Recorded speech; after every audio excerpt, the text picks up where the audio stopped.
Hello, everyone, and welcome to another episode of Tiff Talks Tech. Today, I'm excited because I am joined by Tara Samuels, who is the founder of Multifamily Mentor Matchmaking.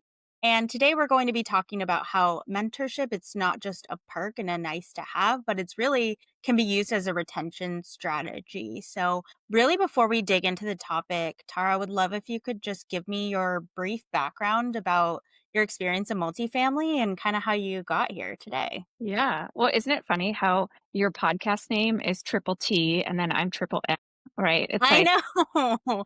It's like a tongue twister. Tip Top Tech Tip Talks Tech, say it 3 times fast. Multifamily Mentor Matchmaking 3 times fast. I swear. And that, like, when I named the group, I should have thought about that more. But anyway, so it's Yeah. so fun. So how did I get here? I'll give you the like kind of the windy road version, which is Yeah. most people don't come into multifamily planning on making a career of it. Most people don't even know what it is. I actually started on site as a part time leasing agent in the early 90s. So it has been quite a journey. I spent 10 years on site. And really, I think one of the attractions, honestly, for the industry for me was as a single mom, I needed a job with some flexibility where I could save some money on daycare during the week. So it's like, okay, if I work weekends, then I can work 2 days or have 2 days off during the week. Significant difference in daycare costs. And then I have been on the supplier side since 2009. I kind of reached a breaking point during my on-site where I just didn't feel as connected and I didn't want to leave the industry. And I was like, well, how do I stay in the industry that I love, where I've built these relationships? And Robert Turnbull, who you know well, is actually the one who plucked me right out of property management, brought me onto the supplier side, and I've been here ever since. So currently, I'm heading up partnerships and strategic partnerships for MSB Resources. We are a boutique recruiting firm for multifamily. And then my by night is all things mentorship. So that's kind of my background. And then it's kind of all in the family too. My husband works in multifamily as a supplier, and then my mother in law just retired, Oh, that's really cool. I love that. keeping it all in the family. Yes, totally. Well, you are such a connector in our space, and I think that is amazing and something that is much needed. What really inspired you to start formalizing the mentorship matchmaking? Really have been so fortunate. Like before I got into multifamily in a full-time capacity, I had the fortune of working with a couple of really great mentors. I'm born and raised in Chicago, and most of like my big girl jobs were in Chicago. And I didn't even know what mentorship was until I was kind of looking back and I'm like, man, I had some really, really good ones. And then I also realized that not everybody knew how to find somebody. And I kind of assumed that everyone had somebody like I did. And I felt bad for people who didn't. And I really just kind of sat back and watched the LinkedIn world talk about it, ask about it, and the most common thing I was seeing was, how do I find somebody? And then, like, how do I break the barrier of like, it's intimidating, right? Like, if I see you online and I love everything that you're talking about, and I think that you would be a great mentor for me, I may not have the courage to ask you. I might feel less than, not good enough, not know what to say. And I'm not as extroverted as I used to be. I'm now an ambivert, which is a little bit extrovert, a little bit kind of quieter side, introvert. But I'm like, you know what? I still have the ability. I love networking. I love connecting people. I have like that magnetic gift, I feel like. I'm like, how can I help people find cool people that I've had? And I really sat on it for a while. And I kind of had some imposter syndrome going on in my head, and I just didn't feel good enough or qualified. And then you've probably heard this story before when I've told the group, like one day I just said, you know what? I'm going to take some spaghetti, throw it at the wall, figure it out. And if it sticks, great. And then we'll kind of fly the plane as we're going. And we're now over 2.5 years. The group has been in place. We have over 730 members, and it's just been amazing. And it's just a natural gift, but it's also like the most amazing thing is watching two people come together and then just sitting back and watching their mentorship journey. It's priceless. Yeah, and I feel like what you're saying, that helped me a lot, especially as an introvert, because I'm not somebody who would just go out and go to a networking event. Typically, that's not my cup of tea, but to do Yeah. it virtually, that's like a lot less intimidating, and to be able to Mhm. chat with people in that way, I am more likely to do that because I don't have to leave my house for it. Yeah. But you know what? What's interesting too is not that I have like done a study, formalized study, but I watch a lot of the members of the mentorship group and it's still super intimidating in a virtual setting. Yeah, it can And be. that's why I'm like, okay, how can I bring that piece of connection and like take that intimidation, put it down, let's ditch the walls. And so really it's about getting creative with how the calls are structured, what types of calls we have. You know, I'm really just a facilitator and the less you hear me talk on a call, it's better because that means everyone's feeling good and contributing and like opening up more. Yeah. But gosh, online is hard too. It can be. Yeah, for sure. Yeah. What was your first mentorship experience like? Just me Was it personally before informal the or was it group. more formal? Like, yeah, you. So here's what's the big trend.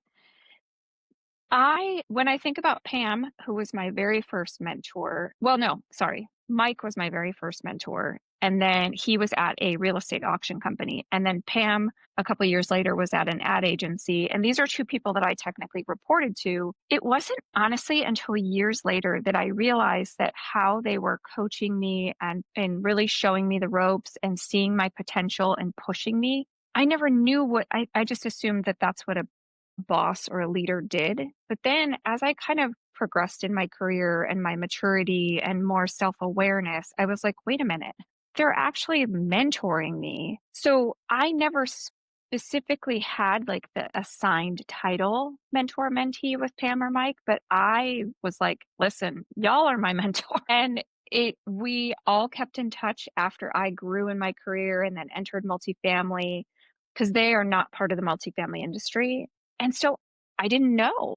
But then when I started realizing, to me, a great mentor is someone that really pushes you out of your comfort zone because they see your potential and they also give you that tough love and they're not going to sugarcoat the things. No one needs sugarcoating, right? Like that's not going to help you grow. So it wasn't until like super years and years later that I was like, wait a minute, that's mentorship.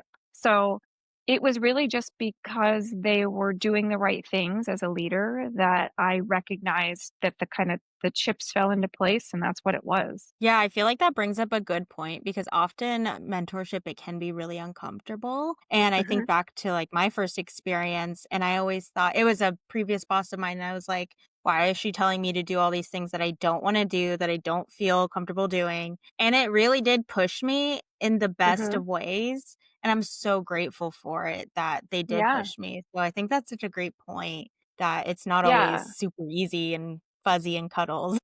No, and I love the people that if I say something that they, especially as they know me personally, they're like, "No, I don't accept that. I want you to think of it this way." And I'm like, Yeah. "What?" And they're like, "No, no. And I'm doing this from a good place. Let's change your Yeah. perspective. Let's shift this. And then trust me, the outcome will be different. And yes, it's going to like maybe sting a little bit or be uncomfortable, but in the end, it's going to help you grow." So you need someone to kind of Yeah. give you a little bit of like that friction but in a professional, nurturing way. Right, and I feel like in the beginning, like, when I first started my career, I was super sensitive. I still am sensitive, but I was super sensitive to feedback, and whenever I would get Yeah. any, I was like, "I'm doing a bad job, aren't I? Like, this is not good." But it really was more of just a reframing, like, not that you're doing a bad job, but Mhm. get out of your typical mindset of what you would normally think, like, that's what the mentor is there to do. Yeah, 100%. I love and you know what? I always say that I'm a full-time student because if you are willing to be open and learn,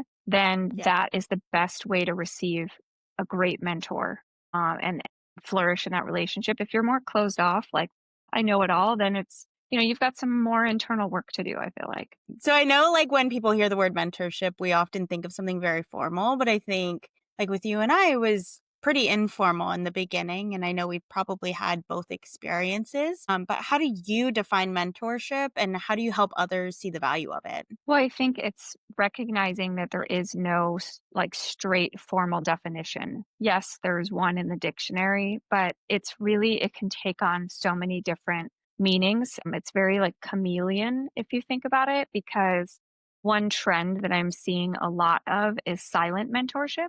So Mm. think about everything that you post online. Just because somebody doesn't respond doesn't mean they're like not reading your content and maybe being inspired to take action because of what Tiffany posted. Think about how you act and conduct yourself at a networking event or a conference. That is a modeling of mentorship. So even though you're not assigned somebody or walking around with your mentee, how you share and conduct yourself at these particular events is a way of modeling maybe to somebody else, like, oh, if Tara's doing that, then maybe I should do that, good or bad. Yeah. And then also there's the idea of reverse mentorship. So we just spoke about this at NAA Apartmentalize recently, that it's really unconventional these days. Like it's not, I'm here to disrupt the traditional way, because there's no reason why me, even though I've been in my role and in the industry for over 20 years, could I learn from somebody who's just in their role for 6 months, just getting started? Yep. And so let's embrace more of that reverse mentorship. So I think it's really just as long as you treat it like a chameleon and there's no like one right way, then I think that's the right answer to me. Yeah, I think that's a beautiful way to look at it because there are so many things you can learn from anybody, for sure.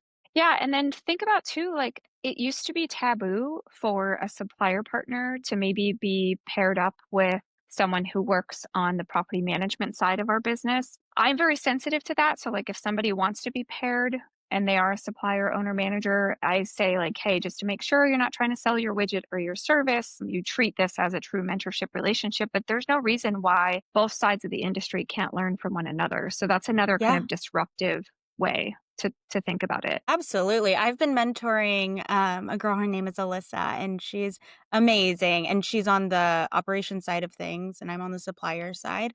And we've both learned from each other a ton. Mhm. And it's been such a beautiful partnership because of that, because we have the different perspectives. I've also been on site, but we've both been able to influence each other in different ways that you wouldn't think. Yeah, I love that. You know what? That to me, that's like the whole unconventional Yeah. side. And that's what I hope to see more of. Right. Yeah, absolutely. Why do you think a lot of times as organizations we overlook mentorship as something we have to have? Uh, I think most organizations are stretched so thin as it Yeah. is with just their normal corporate setup and verticals of how they run the company. I think they also don't even know where to begin. So maybe they feel like, okay, it's a great idea, it's a good theory and concept, but they're just like, I don't have a playbook. I don't really know how to start it. So I think for an organization to launch it, they might be thinking like, okay, we need to find like an expert in mentorship. Mm, How do I even do that? There are very little companies out there in multifamily. I don't know about outside of multifamily that have something formalized. So I think it's just you don't know what you don't know, and you might have limited resources. Sometimes people are also afraid to hear and allow people to provide feedback because they're like, well, what if I hear something and then this particular employee is not happy? So like they're almost afraid of like what they would say. And then the other reason I have this group though is because just because you work for a company that might have a program in place, you may not feel comfortable to be as transparent. yeah. So it's good to have an outlet for someone who could coach you through some things that maybe are sensitive in nature that you don't want to share internally for fear of, oh gosh, it could get to your supervisor, or there could be some sort of retaliatory thing that you're thinking, like, if I share this, what if I get fired? Right. So there's Yeah. so many reasons I think people don't do it, but I would say probably limited resources and just not knowing how is probably one of the biggest barriers. For sure. And it's never I just have one mentor and that's the only person I learn from. Like, you tend to Hmm. have them in many facets of your life. You could have one in the Yeah. organization you work in, informally, formally, outside. I mean, I have so many. So I think, yeah, can be anywhere. Yeah, and I love that you have multiple because a lot of people think like, "Oh, I can only have one." Yeah. So not true. It's actually so great if you can have more than one. Yes. Exactly. Because you can learn things from anybody, really. Yeah, absolutely. Even from your kids, right? Yeah. I mean, if you think about that as parents, you are a mentor to your kids. Like it's a different role versus parenting, but in theory, you're the first kind of mentor that your child encounters other than their teachers when they start Yeah. going to school. So it's a big responsibility. Yeah, that just makes me think like my foster daughter, she's 6. And I was Yeah. so stressed one day because I had bought the wrong plane ticket for a trip we were taking. And I'm like stressing out, sitting at my computer. She just comes up to me, puts her head next to mine. And she's like, "Don't worry, sweetie, you're doing a great job." And I was like, "Thank That's you." all you needed to hear. Yeah. I was like, "Well, I needed that." So, like, you just never know where it's going to come from. Well, and life's hard, like, with as a parent, as a mom, as a Yeah. wife, whatever it is, like, life is just hard. So sometimes the best of the best, even the CEOs, need a little bit of that. Yeah. Totally. I Um, love that. It was so cute. So mentorship, we can see it as a retention strategy as well. Can you break down what that looks like in actual practice? Yeah, I mean, if you think about it, the more you invest in your people, so this is why I love if companies have recognized that mentorship is a great resource to implement internally. Because to me, if I'm applying for a new role and I join a company and they say, by the way, Tara, guess what? As part of this culture, which we tout as being, really inclusive and collaborative, Yeah. we are big on your development. We have a formalized mentorship group and here is your person and we want to invest in you, and that just speaks volumes to me. I would know right away as a new employee, like, okay, this company cares. They're like not just words on paper or on their website that like we have a great culture. They're actually putting their money where their mouth is. Yeah. But I think even if you don't have one and you don't know where to start, maybe just form a committee within your organization and allow people from different walks of life and different departments to kind of create something.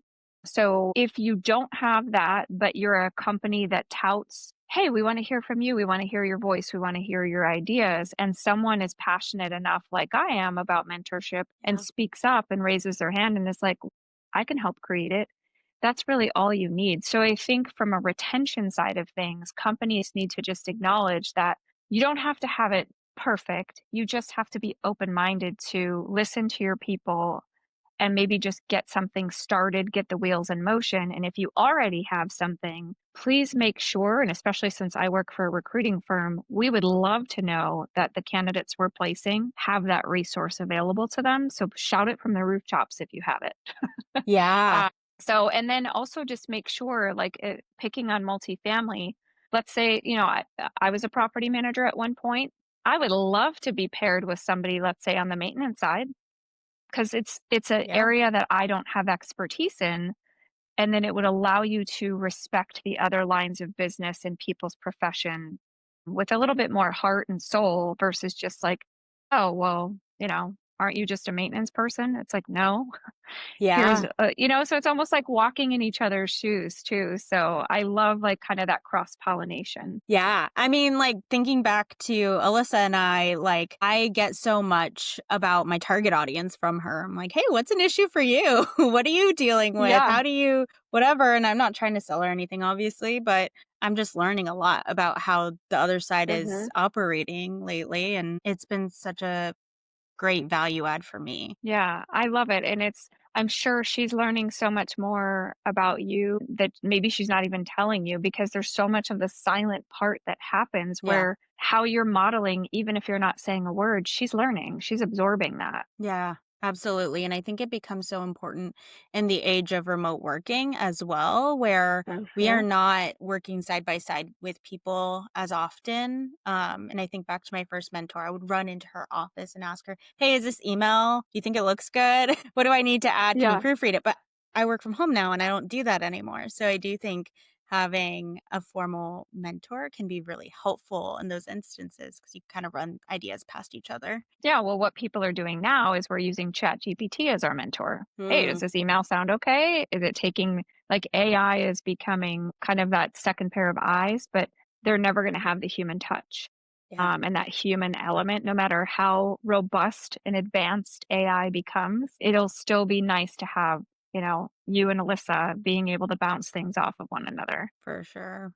How do you think that mentorships helps companies grow their own leaders instead of constantly going to hire from outside the industry or, we want to promote from within? Yeah, I think it's just going back to, just the conversation about if you don't have a program, I think it's just conveying some sort of openness and willingness to invest in their people. And in, like, whether that's like a quarterly town hall or a survey, whatever you're doing to kind of engage and get feedback, make sure that you're actually following through those. Because if Mm, one person out of, let's say, 500 has an idea of, like, oh, I wish ABC management had a mentorship program. If that person never hears from you again, they're going to think, like, okay, well, my company doesn't care. They're not listening. yeah, So I think the most important thing is just following up and following through. And if you're not ready as an organization to tackle mentorship formally, bring them to me. yeah, I mean, not everyone's gonna be ready, but just acknowledge your people and acknowledge that, like, "Hey, it probably took a lot to say that and to share that with your team. yeah, We're not ready as an organization, but we hear you, and we're gonna kinda table that for later, and we're gonna keep an eye on and circle back." So I think if people are submitting ideas and you're not responding, then that's where you could lose them, and that's where your retention will come into play. for sure. Kind of going back to the idea of being the one to speak out and start that on your team. What are the first steps that you recommend somebody take to start implementing that? I think, speaking, and I can only speak from how I did this myself, Yeah. but, like, if you think about how I decided to kind of scratch the surface of mentorship, it was really just taking a minute to ask myself why.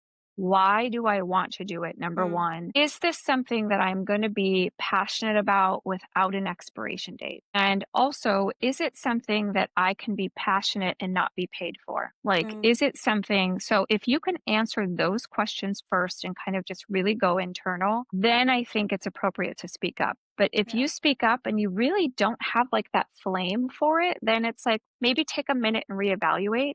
But then I think it's making sure that if you speak up and you're like, hey, I think we should have a mentorship program, give some why, give some, like, substance behind that, Mm, and maybe do a little bit of an audit of your company to find maybe some roadblocks or some blind spots that maybe you've noticed, where take it with a professional tone, be yeah. constructive. But if you come to the table with this idea, it's maybe because you noticed that maybe you lost a great employee Mm, and you could have prevented them from leaving. And maybe that person had the idea but didn't feel comfortable to speak up. yeah. Pay attention to what's being articulated on exit surveys if you do lose good people. But I don't think you should speak up until you really understand why you're speaking up. Because if you think it's just a nice to have, and they're like, "Okay, Tara, do you want to start that group?" And then you're like, "Oh my god, I didn't think you were going to say yes."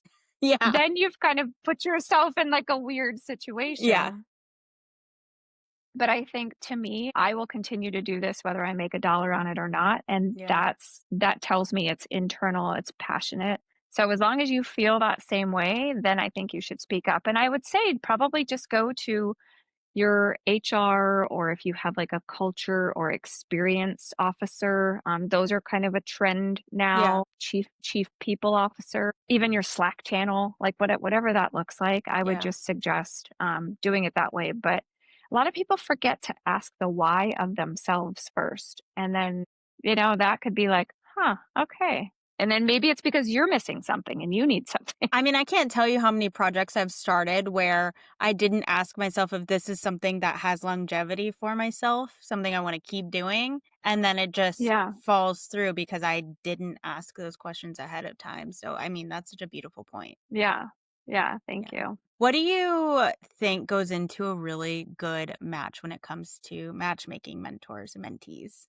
I think it's setting the stage in the beginning that number one, you got to have mutual respect. Mhm. So, for example, if you are my new mentor and we've agreed that we want to have a call once a month and I continually show up late or I don't communicate well or I don't follow up or I don't come to the table prepared, you're already setting up for a bad relationship. So it's like you have to have mutual respect. I think you also need to go into the relationship knowing some things about the person that you Mm. either found on your own or you were matched with, let's say through this group, whatever that looks like. Make sure you know a little bit about, and that you show curiosity, and that you're interested, and that you don't make the relationship just about you.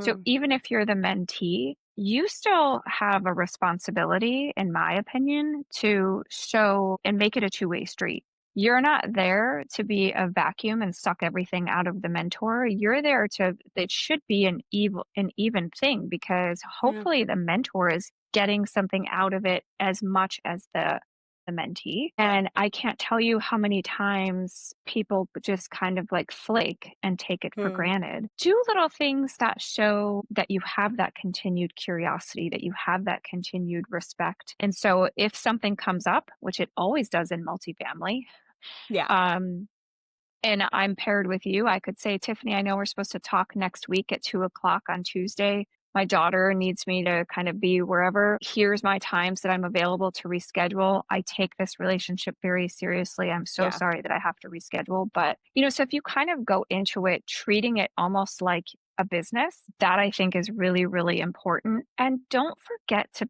put your walls down. If you don't come into the relationship with vulnerability, it's probably not going to go anywhere. Yeah.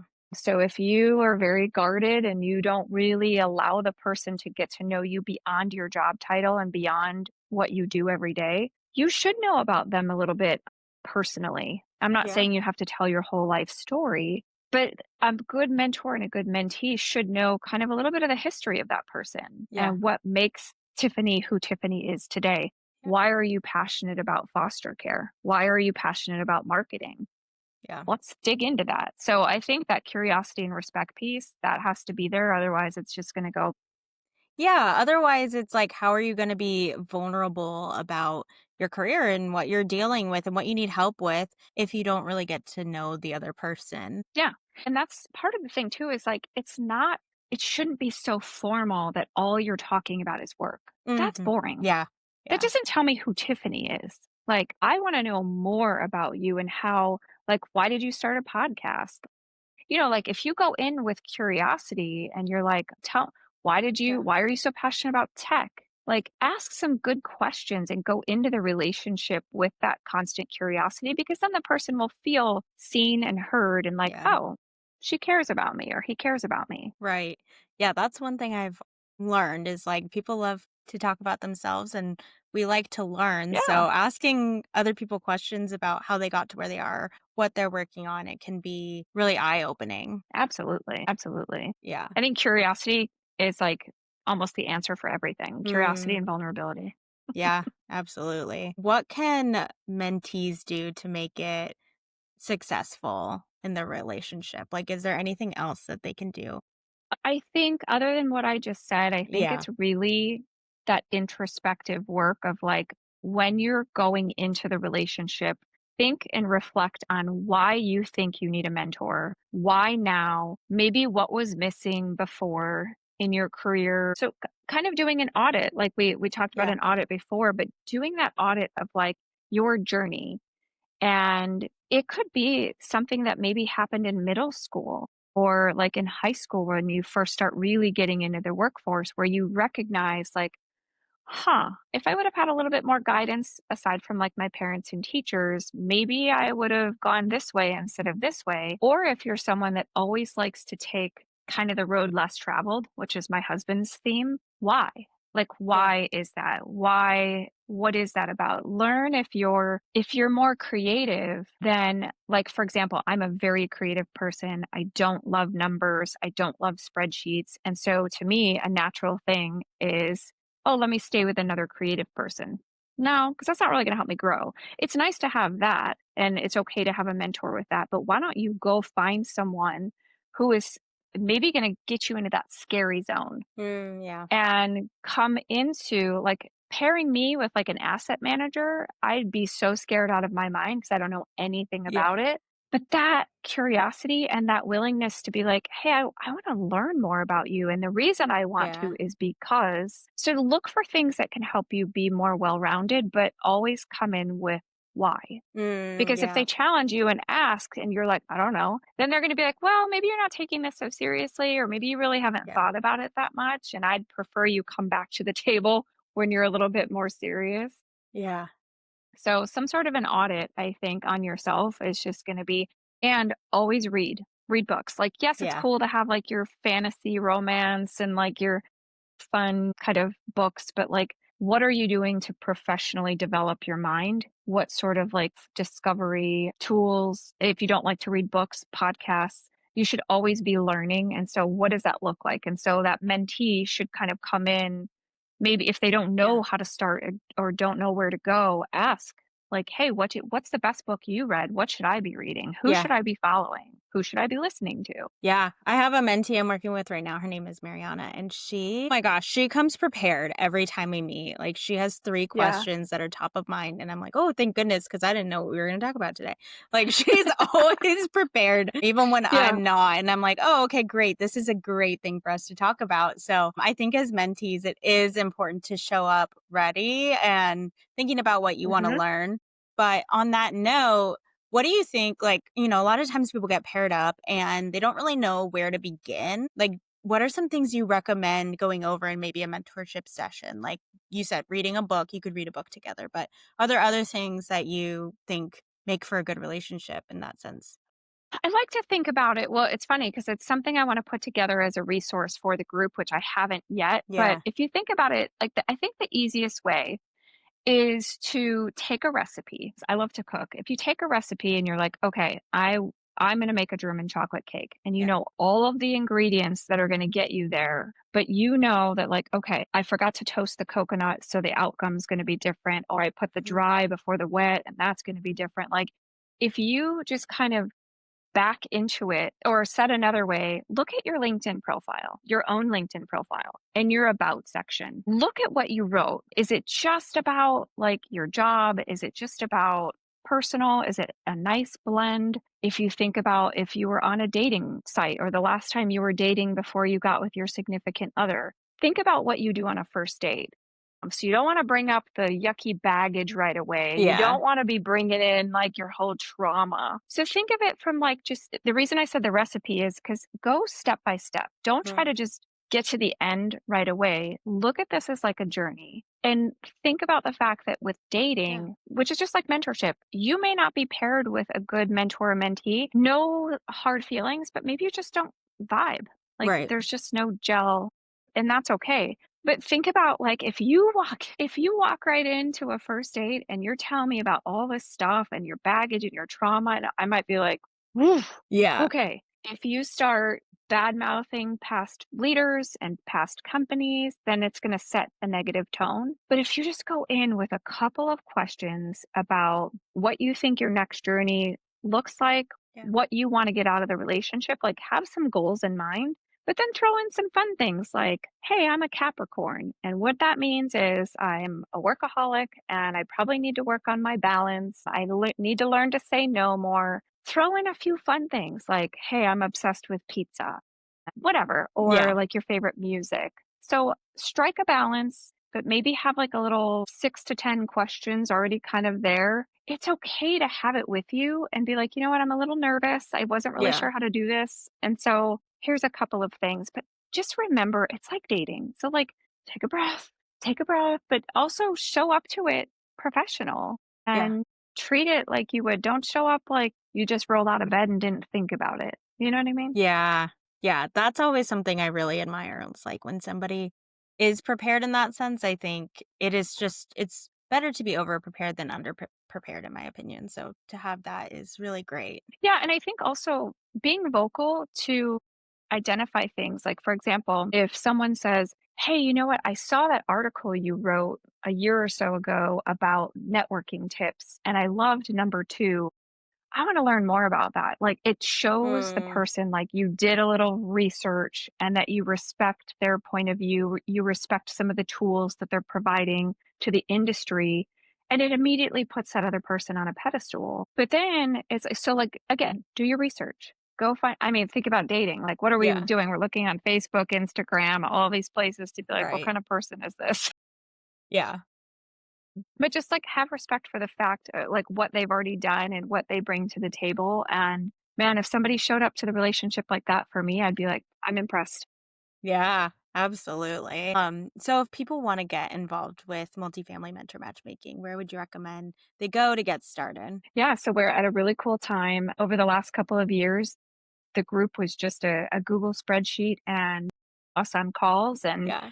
the mentor matchmaking website just launched in May, so it's multifamilymentormatchmaking.com. We also have a LinkedIn page for when you get involved, and there is a quick but pretty thorough form mix of personal and business questions to join. Everyone's approved as long as you work in multifamily. One thing I do want to share is that even if you're in transition, maybe you're open to work right now, looking for your next opportunity, that's okay. Join anyway, and you can always update your profile later once you've landed your next role. But it's a very welcoming community. We have so many ways that we stay connected, and we're working on some things, that are in the future to help us be bigger and better and more resources. So I'm really, really excited. I love And you it. could find me on LinkedIn, and you'll always find anything about that on my LinkedIn page. So Yay. I love it. Well, before we wrap up, I do have a question I ask everybody. yeah, It doesn't have to be related to this topic, but is there a tech tool that you are loving right now in your everyday life? Shazam. Ooh, yeah. Listen, I have to tell you, this is something like I'm sure all of your guests have said something very poignant or like whatever, but like for me, I cannot live without that app. And it's because my mood is so driven by music. Yeah. And there's times where I'm going like this and I'm feeling a certain way. And if you look at my playlist, you're going to be like, what? I am constantly, constantly on the hunt for new music because it helps me think, it helps me work, it helps me connect to my feelings, and it helps me like productive wise. So Yeah. like if you took that app off my phone, I'd be pissed. Are you a Spotify or an Apple girl? Apple. Yeah, I use Apple too, but I used to use Spotify and I always did like the mood or discover playlist. That is the thing I really liked Yeah. about Spotify, which Apple does have. Yeah. But yeah, I always love finding new music that way and then making I just remade all my playlists in Apple and I have my Oh, focus there you go. one, I have everything. So I'm with you. My favorite is we have a nighttime driving playlist because we're Mm. Jeep people. And right now, the Jeep has no roof, no doors, no Oh, windows, that's no so nothing. fun. And there's times like after dinner that we're like, let's just go for a drive. And then we'll hit that playlist. And a lot of it has been born from Shazamming. Oh, that's so fun. I love it. I love it so much. Yeah. Well, thank you so much for joining me. This has been such a great conversation, and I hope that it inspires people to get out and get involved and find a mentor in your lives. But I really appreciate it. And yeah, just thank you. Oh, and thank you. And thank you for being part of the group and seeing the value. I Yeah. appreciate that you support it. So thank you. Yes, absolutely.